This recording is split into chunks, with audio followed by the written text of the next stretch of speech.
যেসব বন্ধুরা আপনারা এনএক্স 1 ফিল আপ করছেন তারা কিন্তু অবশ্যই এখানে দেখে নেবেন যে কিভাবে করবেন এনএক্সের 1 ফিল আপ। ঠিক আছে, আমি একজন বন্ধু করেছে, আমি সেটা দেখাচ্ছি, আপনারা অন স্ক্রিনে দেখতে পাচ্ছেন। ঠিক আছে, আমি এই যে এখানে ডেটটা আমি আরেকবার দেখিয়ে দিই আপনারা, যে এই ডেটের মধ্যেই কিন্তু আপনারা করবেন যাদের নাম এসছে ওয়েটিং লিস্টে। দেখতে পাচ্ছেন 11/6 থেকে 7/7/2024 মধ্যে, হ্যাঁ, এবং সহ আগামী 8/7/2000 তারিখের মধ্যে কিন্তু অবশ্যই জমা দিয়ে আসবেন এনএক্সআর 2। ঠিক আছে, তাহলে 1 ফিল আপ করে 2টা করবেন। তাহলে 1টা কীভাবে ফিল আপ করবেন এবং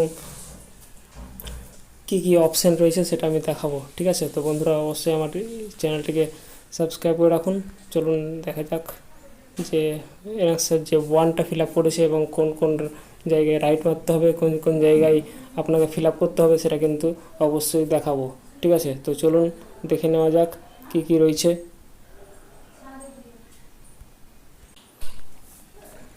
এই যে আপনারা অন স্ক্রিনে দেখতে পাচ্ছেন, এই যে এনএক্সআর 1টা ফিল আপ করেছে, এখানে দেখতে পাচ্ছেন এখানে আপনার নাম দেওয়া থাকবে। ঠিক আছে, তারপরে এখানে দেখতে পাচ্ছেন ইবি নাম্বার দেওয়া থাকবে, তারপরে এনরোলমেন্ট নাম্বারটা দেখতে পাচ্ছেন এখানে, তারপরে বাবার নাম দেওয়া থাকবে। ঠিক আছে, এখানে দেখতে পাচ্ছেন যে আপনি কি কোনো কাজের সঙ্গে যুক্ত আছেন, যদি হ্যাঁ তো হ্যাঁ, না তো না করবেন। ঠিক আছে, আমি এটা পুরোটা কিন্তু বাংলাটা বলে দিচ্ছি, এখানে দেখতে পাচ্ছেন আপনারা। দেখুন এখানে দেওয়া রয়েছে, এখানে আপনার যেটা বলতে চাইছে আপনাদের, যে আজ পর্যন্ত আপনি বেকার কিনা, যদি বেকার হন তো অবশ্যই হ্যাঁ হ্যাঁ ক্লিক করবেন।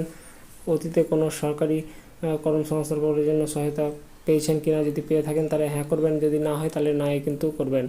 তারপর পরিবারের অন্য কোনো সদস্য অধীনে কর্মসংস্থান আবেদন করেছে কিনা, সেটা যদি হ্যাঁ তো হ্যাঁ, না তো না করবেন। ঠিক আছে, তো অবশ্যই আপনারা এইভাবে ফিল আপটা করবেন।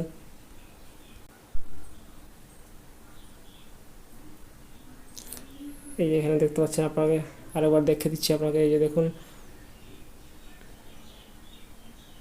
তারপর আধার নাম্বার দিবেন, ব্যাংক ডিটেলস দিবেন। ঠিক আছে, সিলেক্ট যার যেটা আছে, এসবিআই থাকলে এসবিআই দিবেন। ঠিক আছে, তারপরে আপনার ব্রাঞ্চের নেম দিবেন, আইএফসি কোড দিবেন।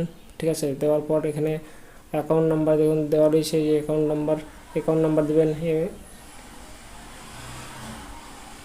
কোড নাম্বারটা দিবেন, তারপরে এখানে একটা টিক দিবেন। টিক দেওয়ার পর এখানে দেখুন সিলেক্ট করে দেবেন। হ্যাঁ, এখানে সিলেক্ট করার পর আপনারা সাবমিট বাটনে ক্লিক করবেন। দিয়ে পুরোটা কিন্তু এনএক্সআর 1 এটা ফিল আপ করার পর এনএক্সআর 2 এর জন্য ফিল আপ করে অবশ্যই কিন্তু জমা দিয়ে আসবেন। ঠিক আছে, তো বন্ধুরা ভিডিওটি অবশ্যই শেয়ার করে দেবেন আপনারা, আর ভালো লাগলে অবশ্যই কিন্তু কমেন্ট করে দেবেন। ভালো থাকবেন, সুস্থ থাকবেন।